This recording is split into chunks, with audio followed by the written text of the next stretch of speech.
From the Historyogi podcast, this is Dave. Singapore's pioneer generation of political leaders, known as the Old Guard, are well known in our history. However, the civil servants who oversaw the implementation of policies and projects during that era have largely been forgotten. In fact, 8 individuals were so influential they were known as the 8 Immortals. They are George Bogaars, Andrew Chu, Hon Sui Sen, Howe Yoon Chong, Ek Tieng, Ngiam Tong Dow, Pillay, and Sim Ki Boon. Today, we speak to Peh Shing Huei, editor of the book The Last Fools, The 8 Immortals of Lee Kuan Yew, on their stories and lessons for civil servants today. Thanks very much, Mr. Peh, for joining me today. To start off, who are the last fools and why were they referred to as such? Good morning, Dev. Thanks for having me on your podcast. When we were planning to write this book about 8 pioneer civil servants who worked with the OGAT leaders from pre-independence all the way into the 70s and 80s, we found out that they were referred to in the civil service as the 8 Immortals. So our initial idea was to use the 8 Immortals as the book title. And very quickly, we realized that may lead to some confusion, that many readers are going to assume that it is referring to the Chinese mythology, So we thought, okay, to avoid the confusion, we better come up with an alternative book title. So we were searching for a new title. And then one day, when I was researching on Mr. Howe Yoon Chong, and I found a speech that were given, or rather I found an op-ed based on a speech that was given by cardiologist Maurice Chu. And he was talking about the conversation that he has had with Howe Yoon Chong. And Howe Yoon Chong was actually telling him that he believed that the pioneer generation of leaders, from politicians to the civil servants, were the fools to have taken on a task as difficult as this, with rewards as poor as they were given back in the days. And Howe Yoon Chong believed that they were the last generations of Singaporeans who would take up a job like that. And so in his very typical acidic, somewhat sardonic way, he called himself fools, right? And so I thought to myself, hey, that would be a good title, The Last Fools, and while on first glance, it may sound like, of course, it's a little bit cheeky, but we obviously mean no disrespect. In fact, it is quite the opposite, that we refer to them in the book as the foolhardy geniuses of the pioneer generation. What does this book aim to tell readers, especially those who are born after the tumultuous early years of Singapore's nationhood? Well, I think our starting point really has been to share more of Singapore's history, in particular, more of Singapore's pioneer leaders with the younger generation. So today, we live in Singapore and we were enjoying all these things which were actually built by these people. I mean, just to give a few examples, the HDB flats that we are in, the MRT trains that we commute, the airport that we use, and stuff like that. But actually, who built all these things? What were the trade-offs that were made by these leaders to eventually choose a Changi airport, to eventually build a Singapore Airlines? And very importantly, I think that today we see the glitz, the glamour, the results, all that is grand and great. But what were the challenges? What were the difficulties that they faced back in the 70s and 80s that they had to face to build all these things that we are enjoying right now? And I think that was what we are trying to achieve. That for the younger generation today, as you go through your daily lives, take a second glance, take a look at these things, and perhaps through our book, you will get a better, deeper appreciation of these icons that you are interacting with, and I dare say for most of us that we have already taken for granted completely. And just take a step back and say, wow, actually, so much had happened. So much was done by these very great men in order for us to be enjoying this on a daily basis now. I think that was what we really hope to achieve for the readers, and especially for those who grew up post-independence, including myself, who would not be as familiar with these people as well as the process in which these people managed to build these icons of Singapore today. Now, looking at these individuals, what were some common characteristics that made them so influential and impactful? And what was their working relationship with the political leaders like? Well, what was very clear from all 8 of them was a very, very gung-ho, can-do spirit and a desire to really get things done. In many ways, I think today when we think of bureaucrats, we think of civil servants, there may be a certain stereotypes that they are just shuffling papers, they are quite happy with the status quo, they don't really want to break new ground. But I think that when you look back at these pioneer leaders, they were certainly not that kind of bureaucrats that stereotypes would have. They were civil servants who genuinely wanted to do things and major things like what I just mentioned earlier. And they were not afraid to maybe break some rules. They were certainly not afraid to get things done in a very fast manner that I think today perhaps we don't necessarily associate with bureaucracy. When we think of bureaucracy, we think that it's slow, layers, ponderous. But actually, when it comes to these 8 immortals, it's about speed, it's about fast, breaking through barriers. It's always about, let's get this thing done. So there were the political leaders who had a vision, who had ideas. And the political leaders were very, very successful in selling these ideas and selling this vision to Singaporeans, right? That is why Singaporeans were very, very much behind this government. But who were the people who had to implement these ideas? So it is well and good to have this idea and say that let's build a national airlines and make it the best in the world. It's a wonderful vision to have. But you still need someone, a group of people to turn it into reality, right?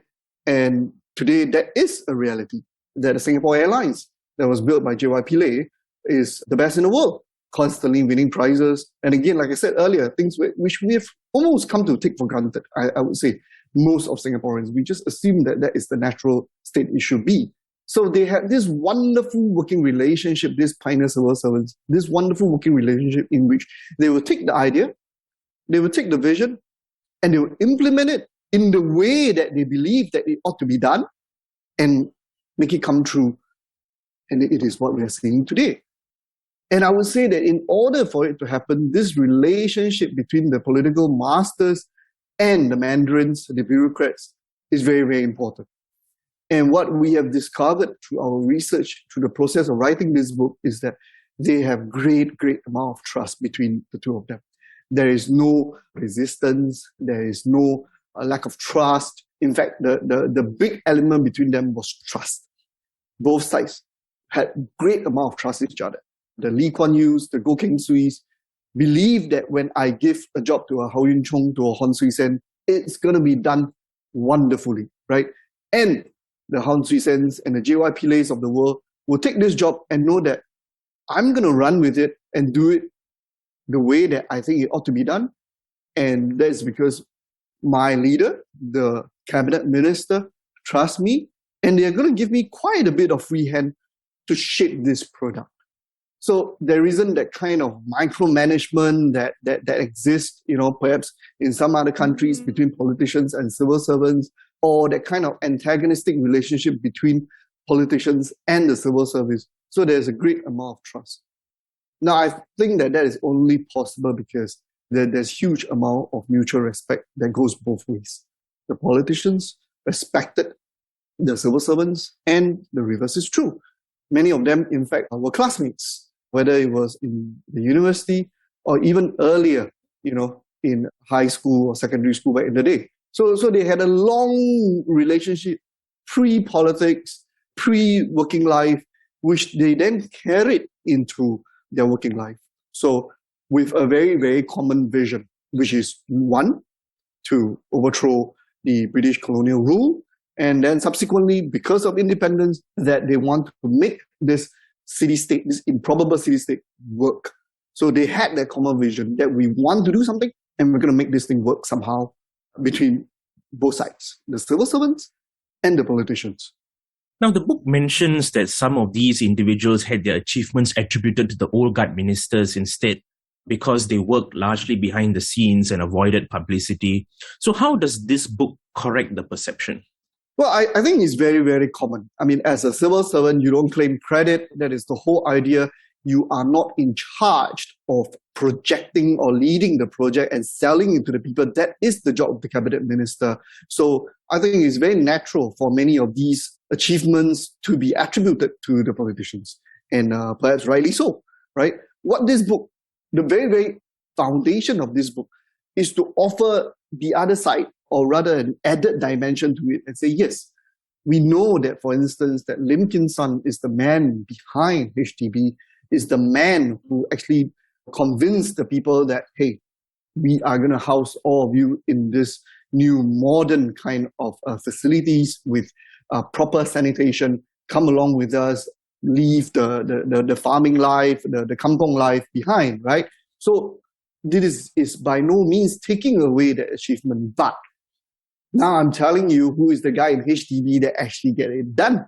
And in this instance, it will be someone like Howe Yoon Chong, who actually have to say, okay, I am going to raise this ground. I'm going to build this flat. I'm going to build it this height. I'm going to do it in this amount of time.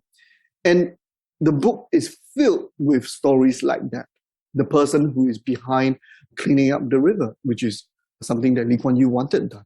The person who said that who was tasked to build up a healthcare system that was really, really quite third world, right? Back in the 60s and 70s, and building up a hospital of healthcare such that it becomes affordable, not just good, but affordable. And that's very, very important. It's really going to the behind the scenes and showing that, yes, there were the politicians who had the vision, but these are the people who got things done. And in that process, we hope to kind of, you would say, give the credit to these people who did so much work. And today, I really believe that they've largely been forgotten by most Singaporeans. And this book tries to, well, I would say, inject them back into our national memory somewhat, as much as it is possible. Now, J.Y. Pillay was the only individual you were able to interview for this book, as 6 of them have passed on and 1 is in ill health. How did this affect the research process to document these individuals, and how did you overcome these challenges? Well, when we started on this project in September 2020, it was a month after Mr. Ngiam Tong Dow passed away. So by then, we realized that there's a certain urgency to our task and that we better get going on this. Otherwise, we would lose even more people. So while we were only able to interview Mr. J.Y. Pillay, I'm very glad that at least we were able to interview him. Clearly, Dev, it is far from ideal, right? As when we're writing about this man, the most ideal scenario would be to speak to the individuals themselves. But given the circumstances that we were faced with, we would just have to make do. So what we did was to rely, I would say, on one, as much as possible, oral history archives. 2, the people who worked with him, who knew them. In most instances, we interviewed the subordinates, because the subordinates today would be in their 70s and 80s. And so we tried as much as possible to speak to these people to get their perspective of how an Andrew Chew used to work, and as well as how Hon Sui Sen used to be like, right? Obviously, we would also struggle to find their peers because they would have passed on. And speaking to their bosses, I guess that would be near impossible. The third group of people that we rely on, that we reach out to, would be family and friends. So, for instance, we managed to interview the granddaughter of Mr. Sim Ki Boon, the son of Mr. Andrew Chew. And this is when I think that we try to get more intimate side of them, the person that is the personal side of them. What was Sim Ki Boon like as a grandfather? What was Hon Sui Sen like as a father? And we were quite lucky that we managed to reach out to a few of them, right? Not all. And that gave us a more rounded view of these 8 immortals. So back to your question, definitely far from ideal. And I wished that we could have started on this a few years earlier, that we could have reached out to more people, not just the individual, not just the 8 immortals themselves, but also more people who work with them, including their peers, right? But I'm very glad that at least we could find so many people who were very, very happy to speak to us, and very, very meaningful conversations and interviews that we have done with these people. And they have since also found that the book is indeed very, very meaningful in terms of our national history, in terms of our national history and memory. These 8 immortals also made mistakes or ruffled feathers during their long careers. What does this tell readers about how we should approach the histories of great men? I think that when we write about great men, we need to be very, very clear that we are writing about great men, that they are men. Although we use title like the 8 immortals, they are very, very much mortal and they are very, very much human, right? And so when we approached this project, that was very, very much front and center of our thinking, that they are men, they make mistakes, they have strong emotions, ranging from anger to jealousy to sadness. And so this is not a book that is just glorifying all that they have done, but rather also capturing some of the missteps, some of, like I said earlier, some of the challenges they faced. And I think that is very, very important, because we need to show that these great men are great because they face all the similar challenges that we other human beings have to face. They need to juggle with work-life balance. They need to deal with perhaps uncooperative colleagues. They need to have the buy-in of their bosses. They are very much like all of us, right? So, but despite all this, they managed to do great work. So it was not an exercise in showcasing all the wonderful things they did and whitewashing all the mistakes, all the downside of what they've been through. If, for instance, you read a chapter on George Bogaars, you would realize that that's very much the case, that we showcase a man at his peak, but we also trace how his career ended on a pretty down note, And one feedback that we've gotten is that it's fairly poignant to read about George Bogaars. So that was what we wanted to capture in as accurate as fashion as possible, the true journey of a great man. And I don't think that in any way diminishes the greatness of these men, that some of them towards the end of their career did not finish on such a wonderful note. I don't think that diminished them and what they have done in any way. Quite the contrary, I think that show to our readers, to Singaporeans, to younger generation, that they are every bit as accomplished, because they have to deal with all the problems that all of us have to go through. And yet they managed to overcome it and they managed to succeed. A common theme in the book is that these individuals had to quickly create policies and rules as they went along and had enormous leeway from their ministers. Now, given that our bureaucracy now has a more complex chain of command and SOPs to follow, do you think the stories in this book serve as lessons, as inspiration, or simply as historical snapshots for the present generation of civil servants? I would say that I certainly hope that it serves as inspiration to present-day civil servants and bureaucrats. Historical snapshots, yes, that too. Lessons, I think, when applicable. When writing it, I think that we must also contextualize it properly. We need to be very aware that we are talking about pioneer civil servants operating in a Singapore that is completely different from what it is today. Completely, right? All of us Singaporeans today lead a very, very different lives from our grandparents. Completely different.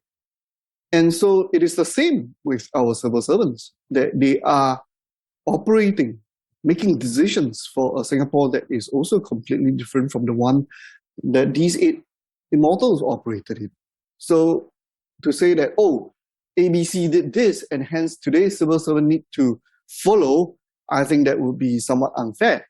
But there's certainly lessons that can be picked up, right? Like I mentioned earlier, this desire to do something, to break new ground. I think for Singapore, even at our current state of development, there's always the desire, and there should always be the desire to do better, to do new things, to challenge ourselves. I mean, the pandemic offers us really the best example, right? So we were dealt with this once in a generation curveball. And how do we, as a people, as a government, overcome this? What should we do that, because we've never done anything like this before, what do we need to do? So I think this desire, this appetite for constantly moving up, I think that has to be a big lesson that we continue to take away from these 8 Immortals. And I really hope that that is what many civil servants, both the senior ones as well as the younger ones, will be taking away after reading this book. And I certainly hope that more of them will pick it up and be inspired, because we need more inspirational stories from our own kind, from our own stories, from our own people that would inspire today's generation as well as future generation. We need that. And I hope this book would do that little bit of national service in a way to help to achieve that, so that we have our own heroes to look up to, that we can emulate, that we can draw inspiration from. A few years ago, you wrote this book, Neither Civil Nor Servant, the Philip Yeo story. And that was also about another iconic civil servant who managed many iconic projects and was also known for his unconventional style of leadership. How similar or different were the Philip Yeo and 8 Immortals stories? Very similar. They are very, very similar. Philip Yeo, in many ways, do not belong to the pioneer generation of civil servants.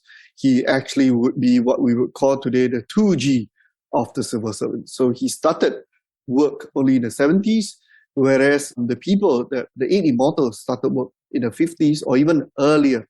So in many ways, Philip Yeo is one generation after. And so Philip Yeo, when he started, will be calling people like Hon Sui Sen, Howe Yoon Chong, George Bogaars as his bosses. And I would think that in many ways, Philip Yeo has picked up or has emulated many of these wonderful lessons that the 8 Immortals exhibited. These breaking new ground that we keep talking about, maybe even breaking some rules along the way.